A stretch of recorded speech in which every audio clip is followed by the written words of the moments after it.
Halo adik-adik, hari ini saya akan melanjutkan soal OSN yang sebelumnya ya. Langsung aja kita ke nomor 41. Soal nomor 41, perhatikan gambar berikut. Proses perubahan wujud yang melepaskan kalor terjadi pada nomor A146, B253, C135, dan D246. Oke, perhatikan ya, gambarnya, zat itu akan melepaskan kalor ketika mengalami perubahan wujud dari bentuk energi tinggi ke energi yang lebih rendah gitu ya. Nah, dalam gambar ini, perubahan bentuk dari energi tinggi ke energi rendah itu terjadi pada gas ke cair atau mengembun, kemudian cair ke padat atau nama lainnya membeku, dan yang ketiga dari gas ke padat atau mengkristal. Nah, pada proses perubahan wujud di gambar, kita perhatikan dari yang nomor 1, yaitu proses perubahan wujud dari padat ke gas. Nama lainnya adalah menyublim ya atau sublimasi. Itu dia menyerap kalor. Kemudian yang kedua, gas ke padat, itu nama lainnya adalah mengkristal. Nah, mengkristal ini dia melepaskan kalor. Jadi, satu itu menyerap kalor dan yang kedua itu melepaskan kalor. Kemudian panah ketiga itu dari cair ke gas. Nah, dari cair ke gas ini nama lainnya adalah menguap, dia menyerap kalor atau membutuhkan kalor. Kemudian yang keempat, gas ke cair, kebalikannya. Nama lainnya adalah mengembun, itu berarti dia melepaskan kalor. Kemudian panah kelima itu padat ke cair. Nama lainnya adalah meleleh ya atau mencair. Dia itu menyerap kalor. Sedangkan yang panah nomor 6 cair ke padat itu membeku, dia melepaskan kalor. Jadi untuk nomor 41 itu jawaban yang tepat, perubahan wujud yang melepaskan kalor itu terjadi pada panah nomor 2, 4, dan 6. D jawabannya ya. Soal nomor 42. Sejumlah air dan raksa dimasukkan ke dalam tabung reaksi seperti pada gambar berikut. Nama fenomena pada gambar 1 dan 2 serta alasannya yang tepat adalah A. Gambar 1, meniskus cekung, adhesi lebih besar dari kohesi. Gambar 2, meniskus cembung, adhesi lebih kecil dari kohesi. B. Gambar 1, meniskus cekung, adhesi lebih kecil dari kohesi. Gambar 2, meniskus cembung, adhesi lebih besar dari kohesi. C. Gambar 1, meniskus cembung, adhesi lebih besar dari kohesi. Gambar 2, meniskus cekung, adhesi lebih besar dari kohesi. Gambar D, gambar 1, meniskus cembung, adhesi lebih kecil dari kohesi. Gambar 2, meniskus cekung, adhesi lebih besar dari kohesi. Nah, perhatikan ya, gambar itu menunjukkan dua jenis permukaan cairan di dalam suatu tabung ya. Gambar 1 itu dalamnya air, itu permukaan cairannya itu melengkung ke bawah. Berarti dia cekung. Ingat ya, melengkung ke bawah di tabung itu berarti dia cekung. Kemudian gambar 2 itu raksa, permukaan cairan itu melengkung ke atas, berarti dia cembung. Nah, fenomena ini pada gambar 1 itu yang benar adalah meniskus cekung, berarti ya adhesinya lebih besar dari kohesi. Maksudnya adalah gaya tarik antara molekul air dengan dinding tabung atau kita sebut adhesi ya, itu lebih besar daripada antar molekul air sendiri. Nama lainnya kohesi. Artinya adhesi lebih besar dari kohesi di gambar 1. Kemudian di gambar 2 itu raksa, itu disebutnya meniskus cembung ya. Kohesinya itu lebih besar dari adhesi. Maksudnya adalah gaya tarik antar molekul raksa lebih kuat daripada tarikan dengan dinding tabung. Akibatnya permukaan raksa menarik diri dari dinding tabung dan membentuk meniskus cembung. Jadi jawaban yang tepat untuk nomor 42 adalah A. Gambar 1 itu meniskus cekung, adhesinya lebih besar dari kohesi. Dan gambar 2 itu meniskus cembung, adhesinya lebih kecil dari kohesi. Jawabannya adalah A ya. Soal nomor 43, dua hambatan yaitu R1 dan R2 terdapat pada rangkaian seri dan rangkaian paralel. Bila pada kedua rangkaian tersebut dihubungkan dengan tegangan identik, maka pernyataan berikut ini yang benar adalah A. Arus yang melalui hambatan R1 dan R2 pada rangkaian seri akan lebih besar sedangkan pada rangkaian paralel lebih kecil. Yang B. Arus yang mengalir pada rangkaian seri dan paralel akan sama besar. Yang C, arus yang melalui hambatan R1 dan R2 pada rangkaian seri akan sama besar, sedangkan pada rangkaian paralel arus akan terbagi dan besarnya tergantung dari nilai hambatan R1 dan R2. D. Arus yang melalui hambatan R1 dan R2 pada rangkaian seri bergantung dari nilai hambatan, sedangkan arus di rangkaian paralel akan memiliki nilai sama besar. Nah, sebelum kita menjawab ini, kalian harus tahu konsep dasar dari suatu rangkaian. Rangkaian seri itu arusnya yang lewat tiap hambatan itu adalah sama besar ya. Tetapi tegangannya terbagi. Sedangkan rangkaian paralel, tegangan di setiap hambatan itu sama, sedangkan arusnya terbagi. Jadi tergantung besar hambatannya. Sekarang kita perhatikan pilihan jawabannya A. Arus yang melalui hambatan R1 dan R2 pada rangkaian seri akan lebih besar, sedangkan pada rangkaian paralel lebih kecil. Nah, ini pernyataannya tidak benar, karena arus di seri itu justru lebih kecil karena hambatan totalnya lebih besar, gitu ya. Yang B, arus yang mengalir pada rangkaian seri dan paralel akan sama besar. Nah, ini juga tidak benar, sebab beda karena susunan hambatannya itu beda, jadi total resistensinya juga beda, jadi arusnya juga beda gitu ya. Kemudian yang C, arus yang melalui hambatan R1 dan R2 pada rangkaian seri akan sama besar, sedangkan pada rangkaian paralel arus akan terbagi dan besarnya tergantung dari nilai hambatan R1 dan R2. Nah, ini betul ya, ini sesuai banget sama teori yang tadi saya sebutkan. Di seri arusnya itu sama di semua hambatan. Di paralel arusnya itu terbagi tergantung dari besar hambatannya masing-masing gitu ya.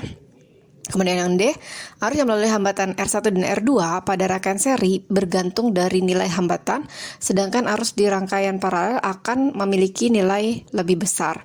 Nah, ini juga sebagiannya benar, tapi kurang lengkap gitu ya, ada misleading. Harusnya jelas bahwa arus di paralel itu terbagi, bukan otomatis lebih besar. Jadi jawaban yang tepat untuk nomor 43 adalah yang C. Number 44, which one of the following statement concerning permanent magnet is false? A. The north pole of a permanent magnet is attracted to a south pole. B. All permanent magnets are surrounded by a magnetic field. C. Magnetic field line outside a permanent magnet originate from the north pole and then on the south pole. D. When a permanent magnet is cut in half, one piece will be a north pole and one piece will be a south pole. Di nomor 44 ini, pertanyaannya itu menanyakan dari pernyataan ini tentang magnet permanen, manakah pernyataan yang salah? Yang A, the north pole of a permanent magnet is attracted to a south pole, itu merupakan pernyataan yang benar ya, karena kutub utara magnet itu tertarik dengan kutub selatan gitu. Kemudian yang B, all permanent magnets are surrounded by a magnetic field, juga benar. Semua magnet permanen memang punya medan magnet di sekitarnya. Jadi semua magnet permanen itu dia memiliki medan magnet di sekitarnya. Kemudian yang C, magnetic field line outside a permanent magnet originate from the north pole and then on the south pole. Ini juga pernyataan yang benar. Jadi garis medan magnet dari kutub utara itu menuju ke kutub selatan.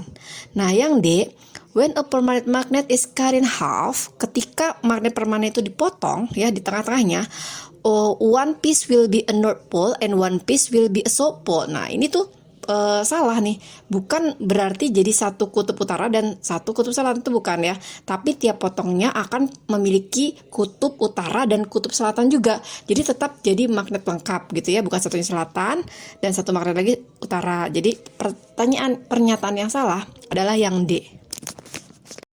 Soal nomor 45, perhatikan gambar berikut. Gambar menunjukkan rangkaian seri dari dua hambatan yaitu R1 dan R2 yang dihubungkan dengan tegangan 12 volt. Bila arus yang dihasilkan adalah 2 ampere, maka besar hambatan R2 adalah A 2 ohm, B 3 ohm, C 4 ohm, dan D 5 ohm. Nah, gambarnya ini merupakan gambar rangkaian seri ya, R1 dan R2 ini disusun secara seri gitu ya. Maka untuk mencari R2 itu kita tetap menggunakan hukum Ohm, yaitu V sama dengan I dikali hambatan total. Nah, maka V-nya itu kita masukkan 12, I-nya 2, kemudian dikali hambatan totalnya berarti 2 ditambah R2 gitu ya. Ini kita hitung secara matematis, maka 6 sama dengan 2 ditambah R2. Maka R2-nya adalah 4 ohm. Jadi jawaban untuk nomor 45 ini adalah yang C, yaitu 4 ohm. Soal nomor 46. Gambar berikut merupakan percobaan untuk membuat sebuah logam agar memiliki sifat magnet dengan cara elektromagnet. Agar medan magnet yang dimiliki oleh logam tersebut besar, maka cara yang dilakukan adalah A. Mengganti jenis logam dengan ukuran diameter lebih besar. B. Menambah jumlah lilitan kawat pada logam, C. baterai diganti dengan tegangan lebih kecil, dan D. mengurangi jumlah lilitan kawat pada logam. Nah, perhatikan gambar ya. Gambar ini menunjukkan percobaan membuat elektromagnet dengan cara melilitkan kawat pada paku atau logam gitu ya, dan menghubungkannya dengan baterai. Nah, untuk memperbesar medan magnet, cara yang benar adalah kita harus menambah jumlah lilitan kawat karena dapat meningkatkan medan magnet. Mengganti kawat dengan diameter yang lebih besar itu tidak secara langsung memperbesar medan magnet. Kemudian mengganti baterai dengan tegangan kecil itu malah menurunkan medan magnet. Kemudian sebaliknya nih, mengurangi lilitan, nah itu akan memperlemah magnet. Jadi jawaban yang tepat untuk soal nomor 46 ini adalah yang B, dengan cara menambah jumlah lilitan pada kawat logam. Soal nomor 47. Berdasarkan gambar, terdapat 4 buah kompas yang diletakkan mengelilingi kawat berarus listrik. Gambar yang tepat menunjukkan adanya fenomena medan magnet dihasilkan oleh adanya arus listrik adalah A1, B2, C3, dan D4. Gambar pada soal tersebut merupakan percobaan yang pernah dilakukan oleh seorang fisikawan bernama Hans Christian Ørsted pada tahun 1777 sampai 1851. Percobaan yang dilakukan pada tahun 1819 itu berhasil menunjukkan bahwa terdapat medan magnet di sekitar kawat berarus listrik. Jadi, kawat yang dialiri arus listrik akan menciptakan medan magnet di sekitarnya. Jika sebuah kompas diletakkan dekat kawat berarus, jarum kompas itu akan menyimpang karena dipengaruhi oleh medan magnet kawat. Nah, penyimpangan ini menunjukkan bahwa kawat berarus memiliki pengaruh terhadap medan magnet yang menyebabkan jarum kompas berputar. Kita akan menjawab soal ini dengan menggunakan kaidah tangan kanan ya. Ibu jari itu kita misalkan sebagai arah arus, kemudian jari-jari yang melingkar kita misalkan sebagai arah medan magnet. Nah, jika ibu jari ini kita arahkan ke bawah seperti di soal gitu, gambar soal itu, maka medan magnetnya itu akan mengarah atau mengelilingi kawat itu searah dengan arah jarum jam. Jadi kita perhatikan gambarnya, gambar 1, 2, 3, dan 4, mana yang arah panahnya itu atau jarum kompasnya itu memutar atau mengelilingi kawat itu searah dengan arah jarum jam. Nah, kalau kita perhatikan ya di gambar ini, gambar yang benar adalah gambar yang kedua, yaitu B jawabannya.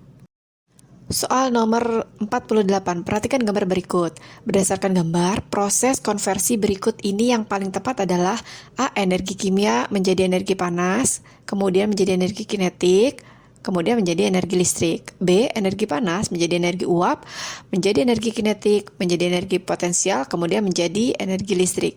C. energi kimia menjadi energi panas, menjadi energi potensial, menjadi energi kinetik, dan menjadi energi listrik. D. energi panas menjadi energi kimia, menjadi energi kinetik, menjadi energi listrik. Oke, untuk nomor 48 ini kita perhatikan gambarnya ya. Yang pertama, bahan bakar dibakar oleh boiler. Nah, ini menghasilkan energi panas, yaitu dari energi kimia bahan bakarnya. Kemudian yang kedua, panas itu dibikin air jadi uap. Jadi uap ini punya energi panas dan mendorong turbin. Kemudian yang ketiga, uap memutar turbin, konversi ke energi kinetik atau gerak putar. Kemudian yang keempat itu turbin nyambung ke generator kan.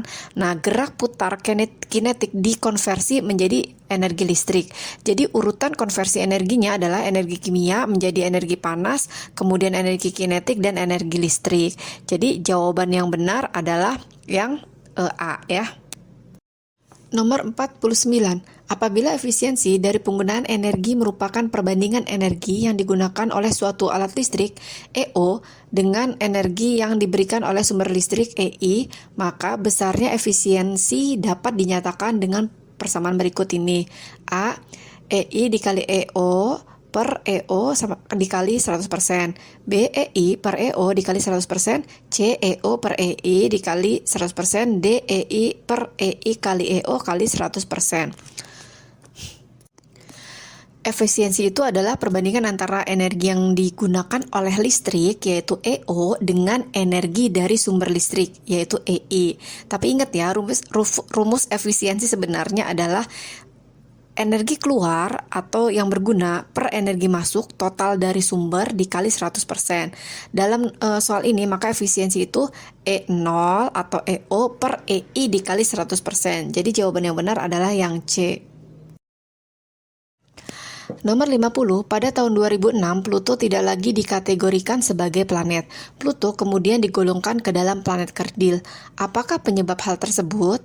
A. Pluto tidak memiliki satelit. B. Pluto ukurannya lebih kecil dibandingkan dengan bulan.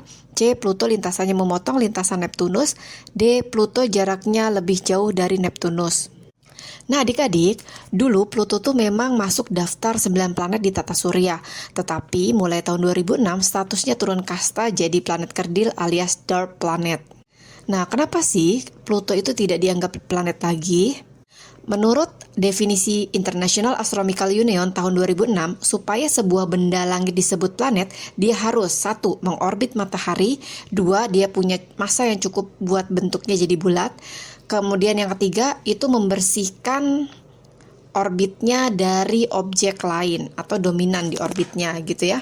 Nah, Pluto ini gagal nih di poin ketiga. Soalnya orbit Pluto itu dia berpotongan sama orbit Neptunus dan nggak bersih dari benda-benda sabuk Kuiper lainnya. Jadi jawaban yang tepat untuk soal ini adalah C, karena Pluto lintasannya memotong lintasan Neptunus. Nah adik-adik, sampai di sini dulu ya pembelajaran kita kali ini. Mudah-mudahan akan kita sambung lagi secepatnya. Tetap semangat belajar karena uji coba akan dilaksanakan sebentar lagi. Semoga lancar dan sukses. Terima kasih.